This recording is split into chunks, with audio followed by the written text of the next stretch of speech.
Bonjour auditeurs et auditrices de Radio Taïwan International, ici Clément Tricot, vous écoutez un nouvel épisode de votre émission La Ville en pratique, dans laquelle nous parlons d'architecture et d'urbanisme à Taïwan. Aujourd'hui et cette semaine, dans cet épisode, nous allons faire un focus sur une petite pépite de série documentaire, en tout cas qui va beaucoup plaire aux fans d'architecture taïwanaise, puisqu'en effet, Taiwan Plus, vous savez cette plateforme du gouvernement, ce média public, propose une série documentaire qui retrace l'histoire et l'évolution de l'architecture à Taïwan à travers les âges. Forcément, ici, on est passionné, on adore ça, donc on va essayer de voyager avec cette série documentaire à travers les différents épisodes.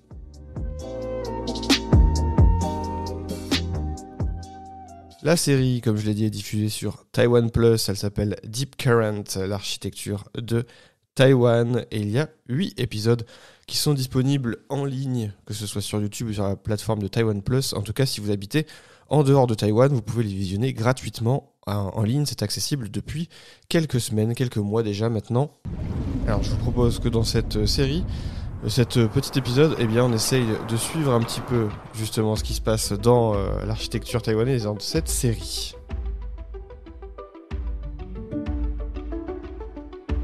Alors vous l'entendez, ça c'est le générique de début de l'émission. Il y a effectivement 8 épisodes qui retracent, c'est chronologique, plus ou moins. De toute façon, on explore l'histoire de l'architecture et on va pouvoir avoir des rencontres avec des artistes, des architectes principalement, mais aussi des urbanismes et des représentants un petit peu du gouvernement taïwanais aussi qui viennent parler d'architecture et qui présentent leur travail. Et donc c'est aussi l'occasion de montrer qu'il y a une espèce de richesse et de profondeur dans le travail de l'architecture à Taïwan. C'est très intéressant et forcément je vous invite à découvrir tout ça. Le premier épisode s'intitule Taïwan, l'image d'un empire. Et on commence avec un architecte taïwanais, Charlie Guo.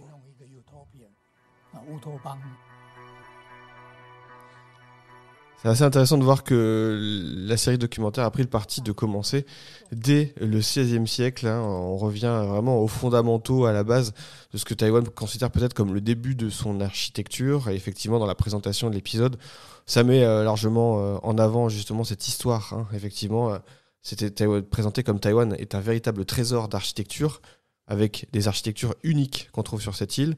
Et justement, à cette époque-là, c'était un carrefour du Pacifique, longtemps un point de rencontre entre des cultures diverses. Et donc, en commençant par une époque aussi lointaine, ils veulent mettre en avant les différentes influences architecturales dans l'histoire, que ce soit des influences traditionnelles avec des styles occidentaux aussi qui sont venus se mélanger. Donc on a un mélange d'Asie et d'Occident qui remonte justement à cette époque-là. Et donc ça examine dans ce premier épisode l'impact que peut avoir la domination japonaise par exemple sur l'architecture taïwanaise. Et donc ça commence justement aussi à montrer comment les architectes japonais vont à la fois s'être inspirés des influences occidentales pour avoir conçu des bâtiments qui sont aujourd'hui des symboles du pouvoir. Donc on va faire un grand bond quand même dans l'histoire pour aller vite se rapprocher de la colonisation japonaise. Et donc il y a plusieurs bâtiments qui vont être présentés dans cet épisode. La maison des hôtes de Taipei, l'ancienne résidence du gouverneur général. On a plusieurs bâtiments comme ça qui sont emblématiques aujourd'hui de Taïwan et qui sont des hauts lieux des visites quand on se promène à Taïwan, qui sont justement des bâtiments, des pépites d'architecture. Et au-delà de l'effet touristique, c'est intéressant dans cette série documentaire d'aller chercher un petit peu en profondeur l'histoire et d'où viennent ces bâtiments et d'où viennent ces influences culturelles et historiques. D'ailleurs, le deuxième épisode continue sur cette lancée puisqu'il s'intitule Empreinte coloniale du Japon. Et donc là, vraiment, on rentre dans le travail de l'architecture coloniale japonaise avec ses styles distinctifs qui sont encore visibles dans les bâtiments aujourd'hui. Et ça va examiner la diversité des styles architecturaux et les contextes historiques que tout ça reflète avec plusieurs choses. Le Zhongshan Hall qui est présenté. On a aussi une des anciennes banques qui est aujourd'hui le musée d'histoire naturelle de Taïwan qui date aussi de l'époque coloniale japonaise. Et puis il y a un focus aussi sur la ville de Jiayi qui était une des villes historiquement de passage pour la production de bois qui descendait des montagnes adjacentes.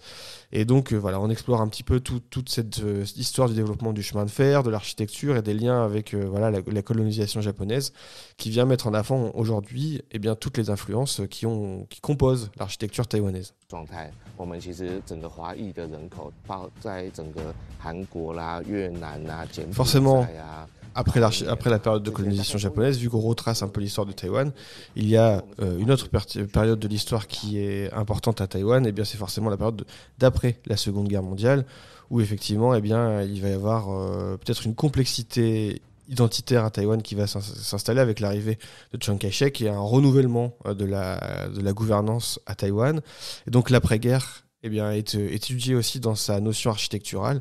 Effectivement, donc le 3e épisode revient là-dessus avec l'aide américaine, aussi les grands bouleversements mondiaux qui vont avoir des influences sur l'évolution architecturale taïwanaise et tous les logements et les infrastructures qui vont être lancés et construites durant ces époques, mais aussi des campus d'universités qui sont construits par des architectes très connus comme Yao-Ming Pei, que vous connaissez peut-être certainement pour son travail sur la pyramide du Louvre. Et d'ailleurs, cette complexité, cette réflexion sur l'architecture, eh bien, le 4e épisode revient plus sur tout ce qui est influence de la religion dans la construction et l'architecture à Taïwan, mais dès l'épisode 5, on revient un peu sur cette notion d'identité taïwanaise avec des bâtiments qui sont un peu étudiés, le mémorial du docteur Sun Yat-sen ou encore le musée national du palais de Taipei, qui sont parmi les monuments les plus marquants de la ville de Taipei, mais au-delà de ça, les plus marquants de Taïwan en général, eh bien ici on va aller explorer les défis, les motivations, les inspirations des architectes à l'origine et de ces structures les plus emblématiques de la capitale et du coup aussi les influences à la fois politiques qui ont conduit à la construction de ces bâtiments. Mais là où c'est aussi intéressant, c'est on rentre dans la notion d'architecture, on questionne aussi beaucoup les architectes taïwanais de cette époque pour voir d'où viennent les influences. Et on se rend compte que les architectes taïwanais, comme leurs homologues étrangers, eh bien, étaient touchés par des vagues des styles architecturaux qui s'imposaient, on va dire, à l'échelle mondiale, que ce soit des influences brutalistes ou l'influence des écoles comme le Bauhaus. Et donc, on va avoir une vision beaucoup plus moderniste de l'architecture qui va s'imposer, mais qui va devoir se mêler avec une architecture, on va dire, inspirée aussi d'influences chinoises. C'était parfois des commandes du gouvernement directement qui allaient demander de mêler ces architectures-là, ces influences pour s'inspirer de grands palais chinois, alors que typiquement, et c'est très intéressant de revenir sur le docteur Sun Yat-sen, justement, son mémorial, lui avait voulu rompre avec l'Empire, mais pourtant, le mémorial qu'il représente et qu'il symbolise s'inspire largement des grandes constructions de dynasties anciennes chinoises, et donc on a un mélange comme ça de recherche d'identité entre du modernisme, rendre hommage au père de la nation, mais aussi tout de même s'assumer en tant qu'une espèce de représentation de la Chine légitime à l'international, et donc il faut que ça s'exprime dans l'architecture. Et donc cet épisode est pour moi l'un des plus intéressants pour essayer de comprendre un petit peu comment s'est construit l'architecture à Taïwan. Et on se rend compte dès l'épisode 6, justement, que dans la suite de l'architecture et dans les années qui ont suivi l'architecture à Taïwan, les architectes ont voulu justement rompre avec ces notions d'idéologie. Et on va commencer à rentrer tout doucement dans une pensée architecturale qui va être moderne à Taïwan et qui va vouloir se démarquer peut-être de ses influences politiques et gouvernementales pour aller construire des bâtiments qui vont répondre peut-être aux évolutions des mentalités à la fois taïwanaise, mais aussi des artistes taïwanais, mais aussi avec des influences, des mentalités occidentales qui vont comme ça aussi toucher l'univers de l'architecture taïwanais. Et ce 6e épisode est assez intéressant parce qu'il met aussi en avant l'influence d'architectes qui sont peut-être un peu moins connus à l'international, mais qui sont très importants à Taïwan dans l'histoire et les transformations profondes de l'histoire de Taïwan. C'est l'architecte Han Pao-te, qui était un architecte taïwanais, un enseignant, un écrivain, et qui a aussi été un commissaire d'exposition, et donc qui aussi a joué un rôle dans le lien entre l'architecture et l'art. Alors, on arrive bientôt à la fin de cette présentation des séries. Il reste 2 épisodes qui sont aussi très très intéressants, puisqu'on se rend compte dans l'épisode 7 que dès les années 80, Taïwan est marqué par une énorme période de développement économique, ça va très vite, et que le capitalisme, en tout cas le monde moderne et l'économie mondiale, influence forcément Taïwan, ce qui va conduire aussi à des bouleversements architecturaux, et avec des monuments emblématiques de Taïwan qui vont être construits, et c'est comme ça qu'on va arriver tout doucement à aller tout doucement vers des constructions immenses, gigantesques et représentatives. Dans le monde, c'est la course tout doucement, les années 80, 90, 2000, à ces périodes où on construit des choses un peu extravagantes pour se faire connaître à l'international, et ça va tout doucement donner à l'arrivée d'une tour comme la Taipei 101, que vous connaissez forcément, qui était achevée au début des années 2000. Et donc on va revenir justement sur cette nouvelle construction. Et puis enfin, dans le dernier épisode, on va venir parler de l'information, l'ère de l'information mondiale. Et donc après, comme ça, cette influence de la mondialisation, on va commencer à avoir un retour, et ce qui se fait un petit peu partout, avec la réflexion dans le monde entier de l'architecture et l'importance de revenir sur une architecture qui est liée à son territoire, aux personnes qui y habitent. On revient sur une préoccupation des architectes pour s'intéresser peut-être un peu plus à ce qui fait, on va dire, à l'essence, l'identité d'un pays, mais aussi les besoins locaux, très locaux, avec une mise en avant à la fois des cultures et des influences locales. Et ce qui manque peut-être un petit peu, selon moi, dans cette série documentaire, ce serait un épisode qui reviendrait aussi sur des initiatives qui sont en cours en ce moment à Taïwan pour essayer d'aller vers une architecture, on va dire, un peu plus durable, plus écologique, parce qu'il se passe des choses de ce côté-là.